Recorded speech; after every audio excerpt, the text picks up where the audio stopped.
اب ہے نماز وتر، کیونکہ نماز وتر جو ہے یہ 5 نمازوں کا حصہ نہیں ہے، الگ نماز ہے. ٹھیک ہے. وتر کا لغوی معنی، یہ لغوی نہیں ہے، کیا ہے؟ لغوی. لغت کہتے ہیں ڈکشنری کو. لغت میں وتر واو کی فتح اور کسرہ کے ساتھ بھی پڑھا جاتا ہے، وتر اور وتر دونوں طرح.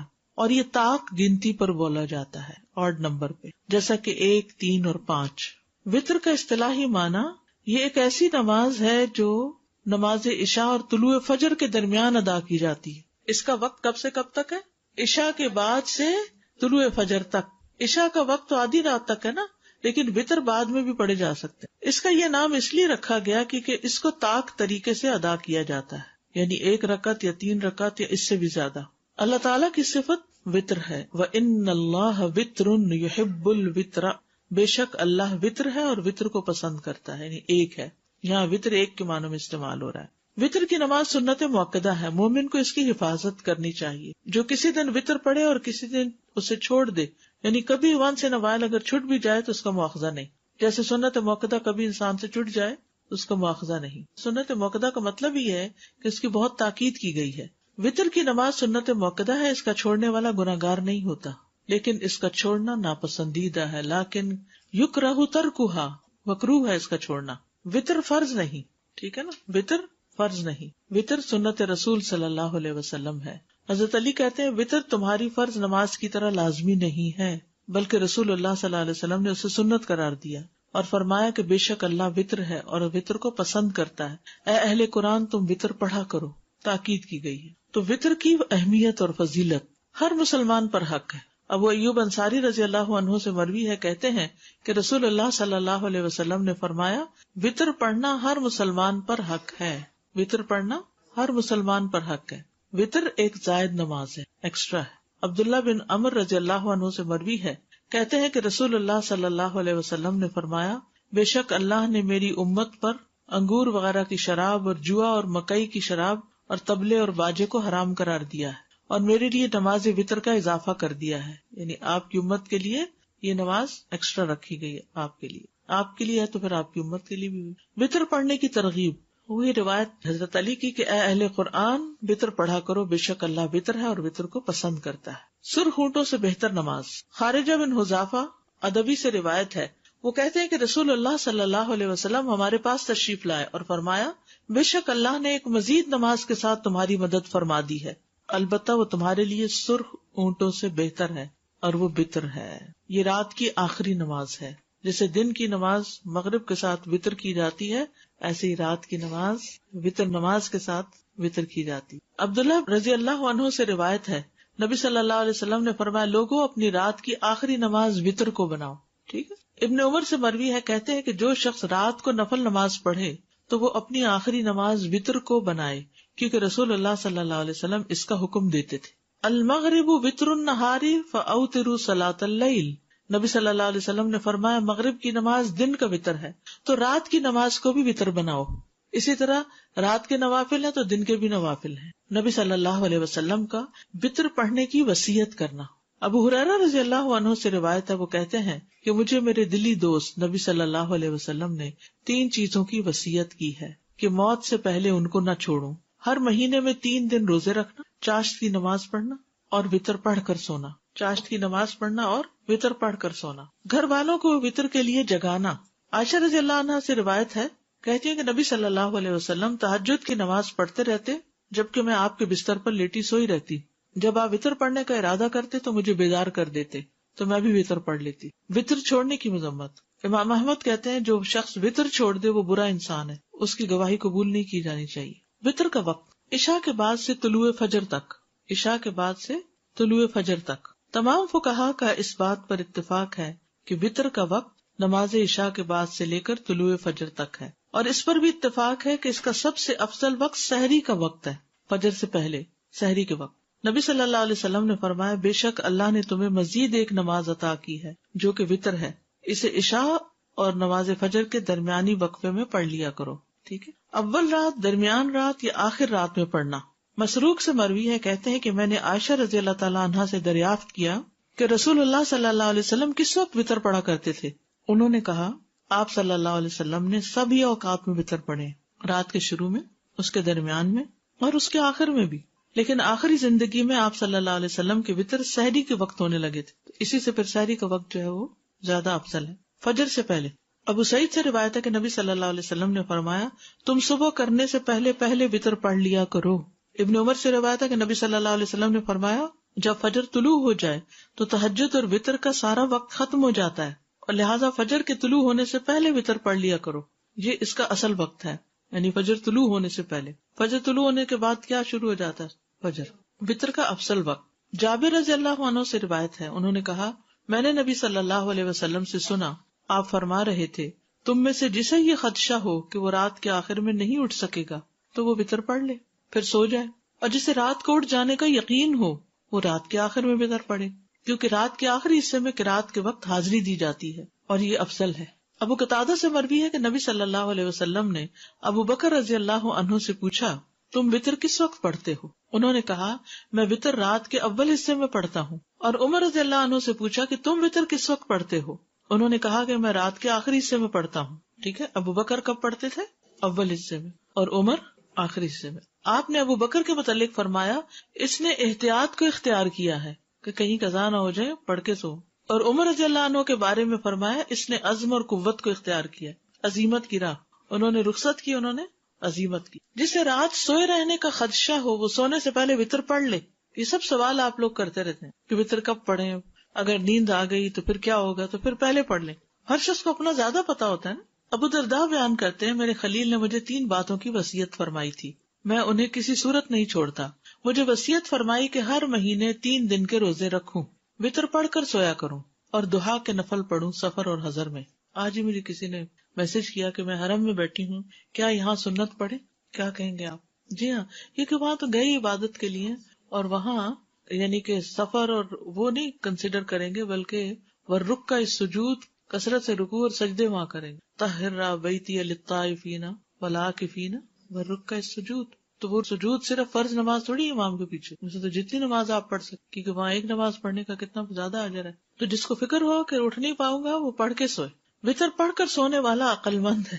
سعد بن ابی وقاص رضی اللہ عنہ سے مروی ہے کہ وہ عشاء کی نماز مسجد رسول صلی اللہ علیہ وسلم میں پڑھا کرتے تھے، پھر ایک ہی وطر پڑھا کرتے تھے، اس سے زیادہ وطر کی رکعت ادا نہیں کرتے تھے.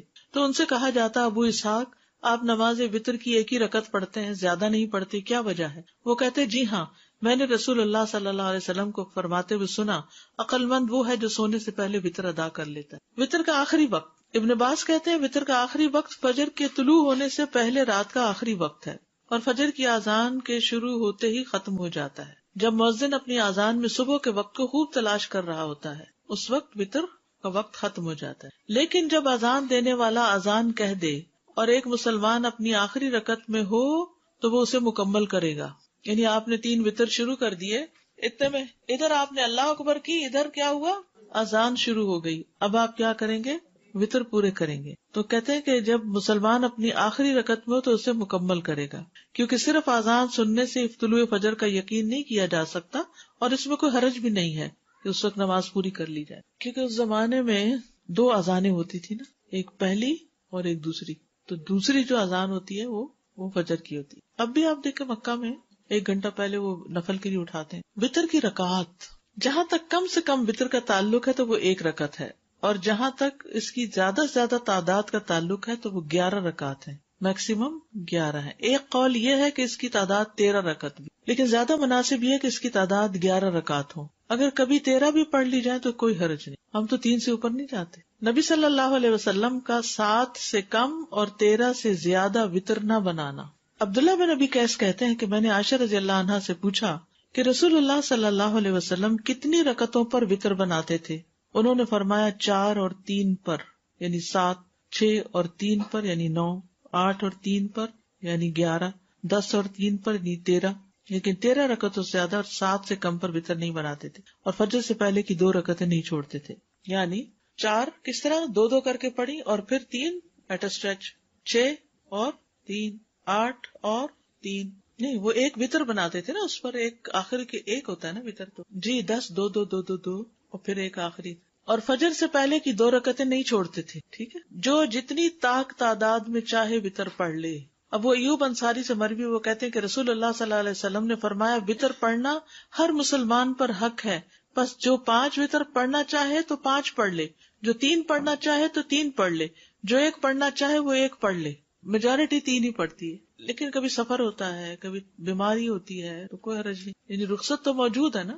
1 وطر پڑھنے کی دلیل، ابن عمر رضی اللہ عنہما سے روایت ہے کہ ایک آدمی نبی صلی اللہ علیہ وسلم کی خدمت میں حاضر ہوا جبکہ اس وقت آپ خطبہ دے رہے تھے، تو اس نے کہا رات کی نماز کس طرح ادا کی جائے، رات کی نماز کس طرح ادا کی جائے؟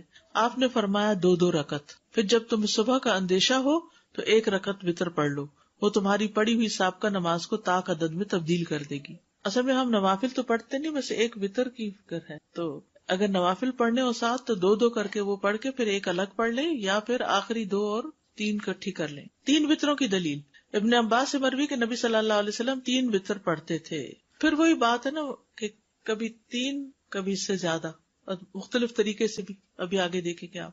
5 وطروں کی دلیل، عائشہ رضی اللہ عنہ بیان فرماتی ہیں رسول اللہ صلی اللہ علیہ وسلم فجر کی سنتوں سمیت 13 رکعت پڑھتے تھے، یعنی رات کی نماز آپ نے پڑھنی شروع کی 2 2 2 2 کر کے، ٹھیک ہے، 10 پڑھی اور پھر 1 وطر پڑھ لیا، پھر اس کے بعد فجر ہو گئی جب تو 2 رکعت اور پڑھ کے سنت پھر مسجد جاتے۔ وطر کا افضل وقت کون سا ہے؟ سحری کا وقت افضل ہے اس میں، اگرچہ عشاء کے بعد پڑھ سکتے ہیں، تو سحری کے وقت کیا پڑھے جاتے ہیں؟ تہجد پڑھے جاتے ہیں، تو تہجد کے بعد جو وطر پڑھیں گے تو اس طریقے سے پڑھ سکتے، ٹھیک ہے۔ اور اگر وہ 11 رکعت جو ہے نا اور 9 رکعت، اس میں 1 وطر ہے اور باقی سب نوافل ہیں، تہجد کی نماز ہے، اور وہ ساری ملا کے اگر پڑھ رہے ہیں تو وطر ہی کہلا دیں، یعنی وہ نماز وطر ہے۔ اب آگے بھی دیکھیے ذرا، عائشہ رضی اللہ عنہا بیان کرتی ہیں کہ رسول اللہ صلی اللہ علیہ وسلم فجر کی سنتوں سمیت 13 رکعتیں پڑھا کرتے تھے، 6 رکعتیں 2 2 کر کے پڑھتے، پھر 5 وطر ایٹ اے اسٹریچ پڑھتے، اس میں بیٹھتے نہیں تھے، اور ان میں صرف آخر میں ہی بیٹھتے تھے، ٹھیک ہے۔ 6 رکعتیں کیسے؟ 2 2 کر کے، اور اس کے بعد 5 کنٹینیوسلی۔ حضرت عائشہ سے روایت ہے کہ نبی صلی اللہ علیہ وسلم وطر پڑھا کرتے تھے، کبھی آپ 5 وطر اور کبھی 7 وطر پڑھتے تھے ایٹ اے اسٹریچ۔ 7 وطروں کی دلیل، ام سلمہ کہتی ہے نبی صلی اللہ علیہ وسلم 13 رکعات کو وطر بناتے، جب آپ عمر رسیدہ اور کمزور ہو گئے تو 7 وطر پڑھنے لگے۔ 7 وطر سے مراد 7 1 1 1 نہیں، بلکہ وہ جو 2 2 والی رکھتے ہیں ان کے ساتھ ملا کے 7 بنے۔ 9 وطروں کی دلیل، سعد بن ہشام بن عامر سے روایت ہے، انہوں نے کہا میں نے عرض کی اے ام المومنین، مجھے رسول اللہ صلی اللہ علیہ وسلم کے وطر کے بارے میں بتائیے، تو انہوں نے کہا ہم آپ کے لیے آپ کی مسواک اور آپ کے وضو کا پانی تیار رکھتے تھے، تو اللہ رات کو جب چاہتا آپ کو بیدار کر دیتا، تو آپ مسواک کرتے، وضو کرتے، پھر 9 رکعتیں پڑھتے، ان میں آپ 8ویں کے علاوہ کسی رکعت میں نہ بیٹھتے، 8 رکعت ایٹ اے اسٹریچ پڑھ کے 8ویں میں اتحیات بیٹھتے، اور پھر آپ 1 رکعت اور پڑھتے، پھر اللہ کا ذکر کرتے، اس کی حمد بیان کرتے، اس سے دعا کرتے، پھر سلام پھیرے بغیر کھڑے ہو جاتے، پھر کھڑے ہو کر 9ویں رکعت پڑھتے، پھر بیٹھتے اور اللہ کا ذکر کرتے، اس کی حمد کرتے، اس سے دعا کرتے، پھر سلام پھیرتے جو ہمیں سناتے تاکہ ہم بھی اٹھ جائیں، پھر سلام کے بعد بیٹھ کر 2 رکعتیں پڑھتے۔ تو اے میرے بیٹے یہ 11 رکعتیں ہو گئیں، یعنی وطر کے بعد بھی 2 رکعتیں آپ کے عمل سے ثابت ہے کہ آپ پڑھتے تھے، ٹھیک ہے۔ اب اصل میں آپ کو پریشانی یہ ہو رہی ہے کہ یہ اتنی ورائٹی یاد کیسے رہے گی۔ اس میں آپ دیکھیے کہ ایک تو یہ ہے کہ آپ عشاء کے ساتھ 1 وطر پڑھ کے سو جائیں، ایک یہ ہے کہ آدھی رات کو اٹھیں اور 2 پڑھیں، 4 پڑھیں اور اس کے بعد وطر پڑھیں، 2 2 2 کر کے اور پھر وطر الگ ایک اکیلی پڑھ لیں، اور ایک یہ ہے کہ آپ 2 2 کر کے 6 پڑھیں اور اس کے بعد 5 وطر پڑھ کے، کیونکہ آپ 11 رکعت پڑھتے تھے، ٹھیک ہے۔ پھر اسی طرح یہ بھی کہ 8 ایٹ اے اسٹریچ پڑھ کے 8ویں میں بیٹھ کے پھر 9ویں میں کھڑے ہو کے اس طرح پڑھتے تھے، ٹھیک ہے۔ پھر جب اللہ کے نبی صلی اللہ علیہ وسلم کی عمر بڑھ گئی اور جسم پر کسی حد تک گوشت چڑھ گیا، جسم بھاری ہو گیا، تو آپ 7 وطر پڑھنے لگ گئے اور 2 رکعتوں میں وہی کرتے جو پہلے کرتے تھے، بیٹھ کر پڑھتے۔ تو اے میرے بیٹے یہ 9 رکعتیں ہو گئی، یعنی بعد کی 2 رکعت۔ اور اللہ کے نبی جب کوئی نماز پڑھتے تو آپ پسند کرتے کہ اس پر قائم رہیں، اور جب آپ صلی اللہ علیہ وسلم پر نیند یا بیماری غالب آ جاتی اور رات کا قیام نہ کر سکتے تو آپ دن میں 12 رکعتیں پڑھ لیتے، یعنی وہ کمی نہیں آنے دیتے تھے اپنی عبادت میں، یعنی تہجد کی بھی قضا کرتے تھے۔ یہ مطلب اللہ سے محبت کا ثبوت نماز ہے۔ زبانی تو دعوے سبھی کرتے ہیں، ہم سب کرتے ہیں، ہمیں اللہ سے بڑی محبت ہے، والذین آمنوا اشد حبا للہ، بھی ثبوت کیا ہے؟ ثابت کرو، کچھ کر کے دکھاؤ۔ اس میں سب سے پہلے تو نماز ہے، وہ درست ہو۔ اس کے علاوہ وَيُطْعِمُونَ الطَّعَامَ عَلَىٰ حُبِّهِ، وہ اللہ کی محبت میں کھلاتے ہیں، اپنا مال خرچ کرتے ہیں، تو اللہ کی محبت کے لیے قربانیاں کرنی پڑتی، پھر اللہ کے راستے میں نکلنا، يُحِبُّهُمْ وَيُحِبُّونَهُ، لا یخافون لومۃ لائم، امر بالمعروف اور نہی عن المنکر کرتے ہیں، یعنی اپنا آرام پیچھے، اپنی خواہشات پیچھے، اپنی مرضی پیچھے، ہر چیز میں پرائرٹی کچھ اور ہے. ہم یہ چیز بھول جاتے ہیں. کہیں بھی دو چیزوں میں سے ایک آتی ہے نا، ایک ذاتی کام اور ایک دین کا کام. ہماری توجہ کس طرف چلی؟ آج میرے ساتھ بہت عجیب واقعہ ہوا. عجیب کیا ہوا، نارمل ہی ہے. میرا امتحان ہو گیا، ٹیسٹ ہو گیا. میں بالکل تیار ہونے لگی کلاس میں آنے کی، تو رادیا دوڑتی کیونکہ تمیہ کی بھی کلاس ہوتی ہے، پڑھا رہی ہوتی ہے، تو بچے اوپر آ جاتے ہیں، میرے پاس آ جاتے. تو پہلے تو کھیل رہی تھی، پھر روتی مائی بیک اور روئے جائے. یار اب میں کیا کروں؟ اب یہ موقع ایسا نہیں کہ اس کو میں روتا چھوڑ کے میں تو پڑھانے جا رہی ہوں. اور تھوڑی دیر کے لیے جیسے کوئی شدید ہلا نہیں دیا جاتا، کیونکہ بچوں کے معاملے میں میرا دل بہت چھوٹا ہے، ان کی تکلیف دیکھ نہیں سکتی. اگر میرا کوئی بچہ کسی وقت روتا تھا یا کوئی اس کو تکلیف ہوتی تو میرے پورے جسم میں سنسنی دوڑ جاتی، مجھے تکلیف شروع. خیر اس کو تھوڑا بہلایا سہلایا. اتنے شکر ہے جی صاحب ابھی گھر ہی تھے، تو میں نے کہا آپ اس کو اٹھا لی، کیونکہ میں اٹھا نہیں سکتی اتنے بھاری بچے. میں نے کہا اس کو اٹھا کے ساتھ لگا لیجیے، لا کے چاکلیٹ وغیرہ دی، کیونکہ بچے خود سے بہل جاتے.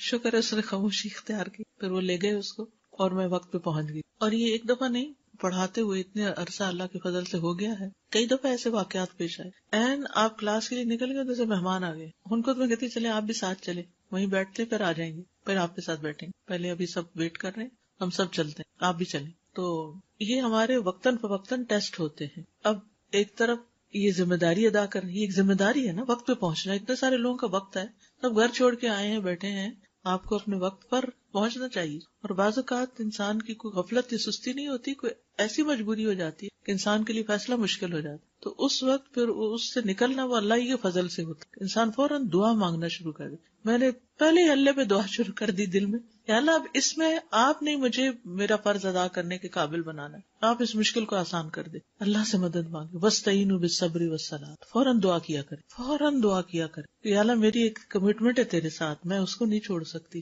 اسی طرح بعض اوقات آپ نے اپنے لیے کچھ پیسے اکٹھے کر کے رکھے تھے، کوئی کام کرنا ہوتا کہ اچانک ونٹر ڈرائیو آ جاتی، یا کوئی اور اس طرح کا پروجیکٹ سامنے آ جاتا ہے، وہ چھت لیک کرنے لگ گئی ہے، چھت بنے گی، آپ نے عید کی پارٹی کے لیے پیسے اکٹھے کیے ہوئے تھے، اور رمضان میں اناؤنسمنٹ ہو گئی مسجد میں، تو اب وہ ڈبل مائنڈیڈ ہو جاتے ہیں. خواتین کو زیور بنانے کا شوق ہوتا ہے، آپ نے جیولری کے لیے پیسے جمع کیے ہوئے تھے، اچانک کوئی اتنا شدید بیمار پڑ گیا یا کچھ کوئی بھی ایسی چیز آ جاتی، تو اس وقت انسان پھر یہ دیکھتا ہے کہ مجھے اب کس طرف کو کرنا ہے. کبھی ایسا بھی ہوتا ہے کہ ایک اللہ کا حکم ہوتا ہے، ایک اللہ کی دی ہوئی اجازت اور رخصت ہوتی ہے، اور ہمارے اندر کی ایک اور خواہش ہوتی، تو اس میں بھی دیکھنا ہوتا ہے کہ اب اللہ ہی کا حکم چلے گا چاہے ہماری مرضی نہ بھی ہو. تو یہ پرائرٹیز جو ہے زندگی میں یہ بہت اہم ہے، اور ان کا امتحان ہوتا ہے. کہنے کی بات یہ تھی کہ ان کا امتحان ہوتا ہے. آپ بڑے سکون سے وضو کر کے بڑے خوش مسلح کی طرف بڑھ رہے تھے، اچانک آپ کے ہسبینڈ گھر میں داخل ہو گئے، تو پہلے مجھے کھانا دے دو پھر اس کے بعد نماز پڑھ لیں. اب وہ جو آپ کا موڈ بنا ہوا ہوتا ہے نا، موڈ بنانا پڑتا ہے نا اچھی نماز کے لیے،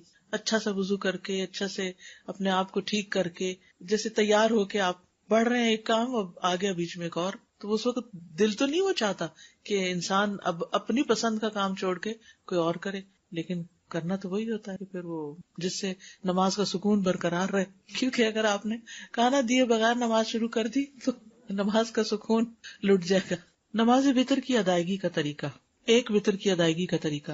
عائشہ رضی اللہ تعالی عنہا سے روایت ہے، انہوں نے فرمایا کہ رسول اللہ صلی اللہ علیہ وسلم ہر 2 رکعت پر سلام پھیرتے تھے اور ایک وتر پڑھتے تھے. یعنی چاہے آپ 3 رکعتیں پڑھنا چاہتے ہیں تو 2 رکعتیں پڑھ کے پھر ایک الگ رکعت. ٹھیک، آپ نے کبھی حرم میں وتر پڑھے؟ مختلف طرح سے پڑھاتے ہیں، کبھی تو 3 ایٹ اسٹریچ پڑھا دیتے ہیں، اور کبھی کیا کرتے ہیں 2 کے بعد سلام پھیر دیتے ہیں اور پھر ایک کھڑے ہو کے پڑھتے ہیں. تو ایک طریقہ یہ ہے. 3 وتروں کی ادائیگی کا طریقہ.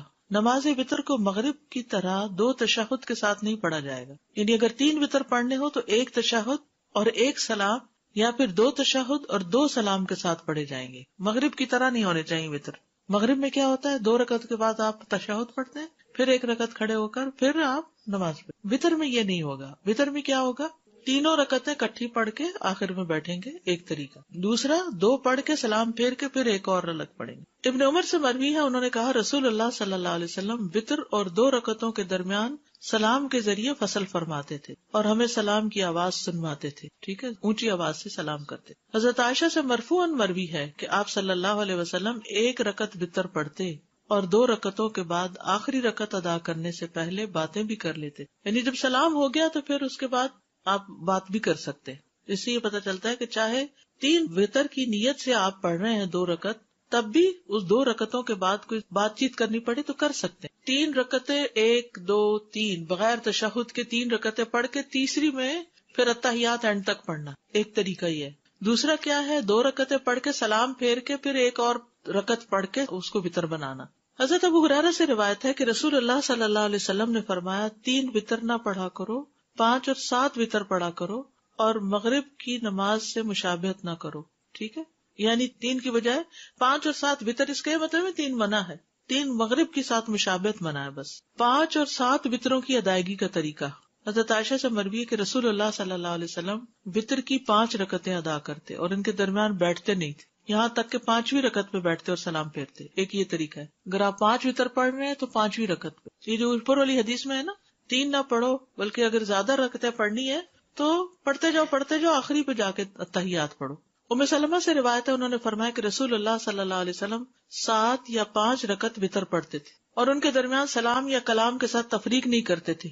میں نے ایسی مساجد میں نماز پڑھی ہے جہاں امام نے اسی طرح 5 ایٹ اے اسٹریچ پڑھائے تراویح کے بعد، ٹھیک ہے؟ اس طرح پڑھ سکتے۔ 9 رکعت کا طریقہ، زرارہ بن اوفا سے مروی ہے کہ جب سعد بن ہشام بن عامر ہمارے پاس آئے تو انہوں نے ہمیں بتایا کہ میں ابن عباس کے پاس گیا اور ان سے رسول اللہ صلی اللہ علیہ وسلم کے وتر کے بارے میں سوال کیا، تو ابن عباس نے ان سے کہا کیا میں تمہیں ایسی شخصیت نہ بتاؤں جو رسول اللہ صلی اللہ علیہ وسلم کی وتر نماز کو زمین پر بسنے والے تمام لوگوں سے زیادہ جانتی ہیں؟ میں نے کہا کون؟ فرمایا عائشہ رضی اللہ عنہا، کیونکہ وہ آپ کی بیوی تھی، آپ کی خلوتوں کی ساتھی تھی۔ ہم وہاں گئے، انہیں سلام کہا، ان کی خدمت میں حاضر ہوئے اور ان سے سوال کیا۔ میں نے کہا مجھے رسول اللہ صلی اللہ علیہ وسلم کی وتر نماز کے بارے میں بتائیے۔ فرمانے لگی ہم آپ صلی اللہ علیہ وسلم کے لیے آپ کی مسواک اور آپ کے وضو کا پانی تیار رکھتے تھے، رات کو جس وقت اللہ عز و جل چاہتا آپ کو جگا دیتا، آپ مسواک اور وضو فرماتے، پھر 9 رکعتیں اس طرح پڑھتے کہ 8ویں رکعت کے علاوہ کسی رکعت میں تشہد کے لیے نہ بیٹھتے، اور 8ویں رکعت میں تشہد وغیرہ اور دعا تک پڑھ کے پھر کھڑے ہو کر پھر ایک رکعت پڑھتے، یعنی سلام کے بغیر۔ اے بیٹے، پھر جب رسول اللہ صلی اللہ علیہ وسلم بوڑھے ہو گئے اور آپ کو گوشت نے پکڑ لیا تو 7 رکعت پڑھ کر سلام پھیرتے اور بیٹھ کر 2 رکعت پڑھتے، تو اے بیٹا یہ 9 ہو گئی۔ آپ جب کوئی نماز شروع فرما لیتے تو اس پر ہمیشگی اور پابندی کو پسند فرماتے۔ وتر میں قرات کون سی صورتیں پڑھی جائیں؟ سورۃ الاعلی، الکافرون اور الاخلاص۔ ابی بن کعب رضی اللہ عنہ سے روایت ہے کہ رسول اللہ صلی اللہ علیہ وسلم 3 رکعت وتر پڑھتے، پہلی رکعت میں سبح اسم ربک الاعلی، دوسری میں قل یا ایھا الکافرون اور تیسری میں قل ھو اللہ احد پڑھتے تھے۔ معوذتین۔ عبدالعزیز بن جراج کہتے ہیں کہ ہم نے ام المومنین عائشہ رضی اللہ عنہا سے پوچھا کہ رسول اللہ صلی اللہ علیہ وسلم وتر میں کون سی صورتیں پڑھتے تھے، تو انہوں نے کہا پہلی رکعت میں سبح اسم ربک الاعلی، دوسری میں قل یا ایھا الکافرون اور تیسری میں قل ھو اللہ احد اور المعوذتین، یعنی یہ بھی آتا ہے خالی قل ھو اللہ بھی آتا ہے اور اس کے ساتھ معوذتین بھی آتے ہیں۔ سورۃ النساء کی آیات۔ ابو موسیٰ اشعری رضی اللہ عنہ دوران سفر مکہ اور مدینہ کے درمیان تھے تو انہوں نے عشاء کی نماز 2 رکعت پڑھی، پھر کھڑے ہوئے اور 1 رکعت وتر پڑھا اور اس میں سورۃ النساء کی 100 آیتیں پڑھی، ٹھیک ہے؟ تو ایسے بھی وتر پڑھ سکتے ہیں، 1 رکعت لیکن بہت لمبی رکعت۔ پھر فرمایا میں نے اس بات میں ذرا بھر کوتاہی نہیں کی کہ اپنے قدم وہاں رکھوں جہاں رسول اللہ صلی اللہ علیہ وسلم نے اپنے قدم رکھے، اور وہی کچھ پڑھوں جو رسول اللہ صلی اللہ علیہ وسلم نے پڑھا، ٹھیک ہے؟ تو یہ سفر میں وتر پڑھنے کی دلیل بھی ہے اور لمبے وتر پڑھنے کی بھی، یعنی آپ اگر عشاء کے ساتھ وتر پڑھنا چاہتے ہیں تو سورۃ الاعلی اور کافرون اور اخلاص پڑھ کے ختم کر دیں، اور اگر آپ صبح تہجد کے وقت پڑھنا چاہتے ہیں تو 2 کر کے آپ الگ سے بھی 3 وتر پڑھ سکتے ہیں، اور آپ 8 رکعتیں ایٹ اسٹریچ پڑھ کے بیٹھ کے پھر 9ویں پہ بھی پڑھ سکتے ہیں، تو جو بھی آپ کو سوٹ کرتا ہو آپ کر سکتے ہیں۔ اب یہ ویرائٹی آپ کو فرض نمازوں میں نہیں ملے گی، یہ صرف وتر میں ہی ہے کیونکہ اس کے ساتھ نفل ہے۔ دعائے قنوت، رکوع سے پہلے دعا کرنا۔ ابی ابن کعب سے روایت ہے رسول اللہ صلی اللہ علیہ وسلم وتر پڑھتے تھے تو رکوع سے پہلے دعائے قنوت پڑھتے تھے، یعنی سورۃ فاتحہ پڑھی، سورت ملائی اور اس کے بعد دعائے قنوت پڑھی اور اس کے بعد رکوع میں گئے، پھر سجدے میں گئے، قیام میں ہی پڑھ لی۔ دعائے قنوت کے الفاظ، ابو حورا سے روایت ہے، انہوں نے کہا کہ حسن بن علی رضی اللہ عنہما نے بیان کیا کہ رسول اللہ صلی اللہ علیہ وسلم نے مجھے کچھ کلمات سکھائے جنہیں میں قنوت وتر میں کہا کروں۔ اللہم اہدنی فی من ہدیت وعافنی فی من عافیت وتولنی فی من تولیت وبارک لی فی ما اعطیت وقنی شر ما قضیت انک تقضی ولا یقضی علیک وانہ لا یذل من والیت ولا یعز من عادیت تبارکت ربنا وتعالیت. ایک اور دعا علی بن ابی طالب رضی اللہ عنہ سے مروی ہے کہ رسول اللہ صلی اللہ علیہ وسلم اپنے وتر کے آخر میں یہ کہا کرتے تھے: اللہم انی اعوذ برضاک من سخطک وبمعافاتک من عقوبتک واعوذ بک منک لا احصی ثناء علیک انت کما اثنیت علی نفسک. اور ایک اور دعا بھی جو پڑھتے ہیں: اللہم انا نستعینک ونستغفرک ونؤمن بک ونتوکل علیک ونثنی علیک الخیر ونشکرک ولا نکفرک ونخلع ونترک من یفجرک. اللہم ایاک نعبد ولک نصلی ونسجد والیک نسعی ونرجو رحمتک ونخشی عذابک ان عذابک بالکفار. وتر کی بعد کی دعا، وتر کے بعد کی دعا.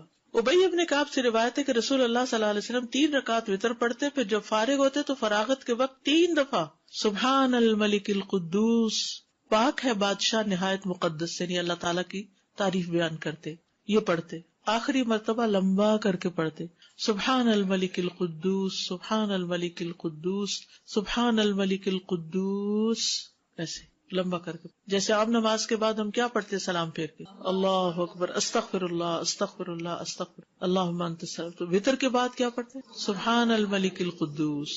وتر کے دیگر احکام: ایک رات میں ایک ہی وتر، ایک رات میں ایک وتر.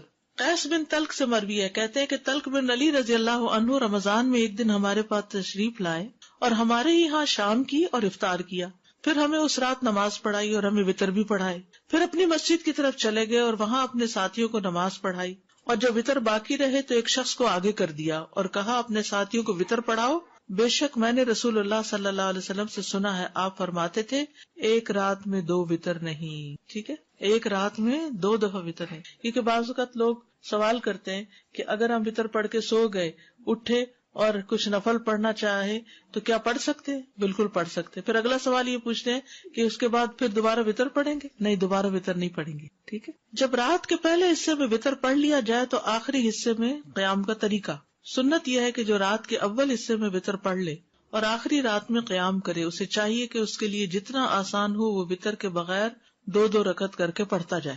ٹھیک ہے. یعنی آپ وتر پڑھ کے سو گئے تو اٹھے اور آپ کا دل چاہ رہا اب نفل پڑھنے کو، تو کوئی پابندی لاک نہیں لگ گیا کہ اب اس کو کھولا نہیں جا سکتا، آپ 2 رکعتیں پڑھتے رہیں. ابن باز کہتے ہیں جب آپ نے اول حصے میں وتر پڑھ لیا ہو، پھر اللہ آپ کے لیے آخری پہر میں قیام کرنا آسان کر دے تو اللہ آپ کو جتنی توفیق دے آپ 2 کر کے رکعت پڑھتے جائیں، لیکن وتر نہ پڑھیں. اگر کسی وجہ سے وتر رہ جائے تو اس کو ادا کرنے کا طریقہ، قضا کیسے ہوتی ہے وتر کی؟ اگر تو آپ کی اذان ہو رہی ہے اور اگر فجر نہیں شروع ہوئی تو آپ کیا کریں گے؟ وتر پڑھ لیں گے. لیکن اب کیا ہوا، وتر بھی گئے اور سنت بھی گئی اور آپ نے فرض پڑھ لیے کہ وقت تھوڑا تھا، تو اب آپ کیا کریں گے کہ بعد میں جب سورج نکلے گا تو سنت پڑھ لیجیے فجر کی اور اس کے ساتھ 2 رکعتیں پڑھ لیجیے، کیونکہ دن کی رکعت جو ہے وہ یعنی یہ وتر رات کے لیے تھا تو رات تو گزر گئی. تو ایک طریقہ یہ ہے کہ طاق کے ساتھ ایک اور ملا لیجیے.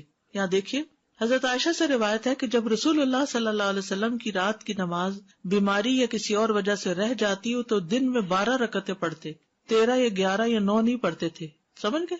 ابن عثیمین کہتے ہیں اگر وتر نہ پڑھا ہو اور فجر طلوع ہو جائے تو پھر وتر نہیں پڑھنا چاہیے، یعنی سنت وغیرہ. لیکن اگر آپ 3 رکعت وتر پڑھتے ہیں تو دن میں 4 رکعت کر کے پڑھ لیں، 5 پڑھتے ہیں تو 6 پڑھ لیں، یعنی جو آپ کی عادت ہے اس کے مطابق دن میں اس کو ایون نمبر کر لیں. کیونکہ نبی صلی اللہ علیہ وسلم کی جب رات کی نماز چھوٹ جاتی تو دن میں 12 رکعت ادا کرتے، یعنی 11 نہیں پڑھتے تھے، 12 پڑھتے تھے. ایک ہی وتر پڑھنا. ہشام بن عروہ اپنے والد سے روایت کرتے ہیں کہ عبداللہ بن مسعود کہتے ہیں میں پرواہ نہیں کرتا اگر صبح کی نماز کھڑی ہو جائے اور میں وتر پڑھ رہا ہوں تو اسے 1 پڑھ کے وتر پھر فجر پڑھوں گا. یہ دونوں طریقے مل رہے ہیں. ٹھیک ہے. سفر میں سواری پر وتر پڑھنے کا جواز، ویسے تو صرف نفل پڑھ سکتے ہیں نا، تو وتر بھی پڑھ سکتے ہیں. ابن عمر رضی اللہ عنہ سے روایت، انہوں نے فرمایا نبی صلی اللہ علیہ وسلم سفر کے دوران رات کی نماز اپنی سواری پر اشارے سے پڑھتے تھے، یعنی نفل وغیرہ. تہجد کی نماز کیا کرتے تھے؟ سواری پر ہی، خواہ اس کا جدھر کو بھی منہ ہو جاتا. اسی طرح نماز وتر بھی اپنی سواری پہ پڑھ لیتے، لیکن فرض نماز سواری پہ نہیں پڑھتے تھے. تو بہت بہنیں بار بار اصرار کرتی ہیں اور پوچھتی ہیں کہ ہم گاڑی میں نماز پڑھ لیں. فرض نہیں پڑھ سکتے، نوافل پڑھ لیں جتنا دل چاہتا ہے. وتر کے بعد نماز پڑھنے کا جواز، سنت یہ ہے کہ وتر رات کی آخری نماز ہو، لیکن اگر وتروں کے بعد کوئی 2 رکعت ادا کرنا چاہتا ہے تو ایسا کرنا جائز ہے. نبی صلی اللہ علیہ وسلم نے ایسا کیا ہے. جب آپ کو یہ ڈر ہو کہ آپ رات کے پچھلے پہر قیام نہیں کر سکیں گے تو آپ رات کو سونے سے پہلے ہی وتر ادا کر لیں، اور جب آپ کے لیے رات کے آخری حصے میں قیام کرنا مقدر کر دیا گیا ہو تو جو آسان ہو اتنی نماز پڑھ لیں اور اسی وتر پر اکتفا کریں جو آپ نے رات کے اول حصے میں پڑھا۔ وتر کے بعد 2 رکعت پڑھنے کی وجہ، صوبان کہتے ہیں کہ ہم رسول اللہ صلی اللہ علیہ وسلم کے ساتھ سفر میں تھے، آپ نے فرمایا بے شک یہ سفر باعث مشقت ہے، بس جب تم میں سے کوئی وتر پڑھے تو اس کے بعد 2 رکعت پڑھے، اور اگر وہ قیام کے لیے اٹھ گیا تو ٹھیک، ورنہ یہی 2 رکعتیں اسے قیام سے کفایت کر جائیں گی۔ ٹھیک ہے، فجر سے پہلے پڑھ لے، لیکن اگر فجر کا وقت داخل ہو گیا تو پہلے فجر وغیرہ پڑھ کے پھر سورج نکلنے کے بعد پڑھ لے۔ استاذہ ایک کوشچن یہ کہ جیسے آپ نے کہا کہ ہماری ہیبٹ ہے کہ ہمیں لیٹ نائٹ وتر پڑھتے ہیں، ٹھیک ہے، ہم اٹھے تو اذان ہو گئی، مطلب لیٹ نہیں ہوئے فجر کے لیے، لیکن ویک اپ ایٹ دا اذان time, right, by the time وضو وغیرہ کیا، تو اس وقت پہلے ہم وتر پڑھیں گے یا پہلے ہم فجر اپنی کنٹینیو کریں گے؟ جی وتر پڑھ لیجیے ایک، لیکن اگر فجر ہی کا ٹائم تھوڑا ہو رہا ہے نہیں الحمدللہ ٹھیک ہے، اوکے۔ استاذ ایک اور یہ تھا کہ جیسے بھی آپ نے یہاں پہ بھی تھا کہ وتر کے بعد 2 رکعتیں پڑھنے کا جواز، تو یہ اکثر میرے مسجد میں یہ ہوا کہ اسپیشلی تراویح میں کہ جب امام صاحب نے وتر بھی پڑھا دیے تو some of the people they stand up to pray 2 رکعت، اور وہ ریزن یہ دیتے ہیں کہ اگر ہم یہ نہیں پڑھیں گے تو جتنی ہم نے تراویحیں پڑھی وہ ایکسپٹ نہیں ہوں گے۔ That was the reason one of the lady she told me, I asked, یہ نہ سمجھی کی بات ہے، تو وہ مطلب وہ اسی وقت 2 رکعت تو نہیں پڑھنا، وہ تو یہ کہ اگر آپ لیٹ نائٹ اٹھے مطلب رات کے آخری اس حصے وقت بھی میں پڑھ سکتے ہیں، بعد میں بھی پڑھ سکتے ہیں، جواز ہے اس کا۔ جی ابھی آپ نے کہا جیسے بات ہو رہی تھی نماز کے قیام ضروری ہے، اصل کسی سچویشن ایسی ہو گئی تھی تو میں اس لیے پوچھ رہی ہوں، اس کوشچن نے مجھ سے پوچھا تھا، تو he was travelling and he himself was driving the car, اور وہ راستے میں ہائی وے پہ ایکسیڈنٹ کچھ تھا تو ان کی نماز بالکل، ہی واز لائک ورینگ کہ کیا ہو، ادھر ہی بیٹھے بیٹھے تو وہ یہ ہو رہا تھا کہ ان کو کہتے کہ میں اس طرح انٹینشن رکھوں گا کہ اسٹیئرنگ ہولڈ کر لوں گا لیکن آئی ول پرے کہ وہ اس کو آپ تاخیر نہیں کر سکتے، پڑھنا چاہیے اس کو۔ جزاک اللہ۔ السلام علیکم۔ وعلیکم السلام۔ تو استاذہ دعائے قنوت کی جو بات ہو رہی تھی وہ رکوع کے بعد پڑھیں گے ہم کہ رکوع سے پہلے؟ رکوع سے پہلے پڑھنا افضل ہے، بعد میں بھی پڑھنے کی رائے ملتی ہے۔ اچھا، کیونکہ اکثر نمازوں میں تو بعد میں ہی پڑھتے ہیں نا رکوع جی، میں۔ لیکن یہ کہ پہلے بھی پڑھنے تو ٹھیک ہے۔ سبحانک اللہم و بحمدک، اشہد ان لا الہ الا انت، استغفرک و اتوب الیک۔ السلام علیکم و رحمۃ اللہ وبرکاتہ۔